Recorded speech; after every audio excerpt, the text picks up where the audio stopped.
Mr. President, we echo the High Commissioner's concerns regarding undue restrictions on civic space in China.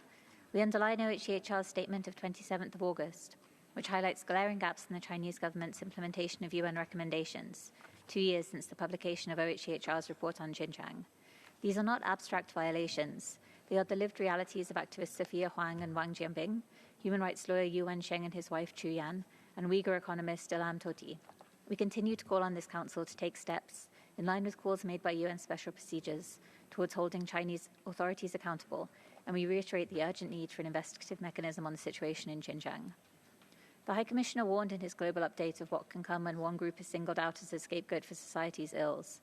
We call on India to reverse its abusive and discriminatory laws, policies and practices against Muslims, Christians and other minorities, to end restrictions on the rights to freedom of expression and peaceful assembly, and to free all human rights defenders, journalists and others detained for exercising their human rights. OHCHR has a critical leadership role to play in addressing human rights backsliding in India, including in the context of prevention.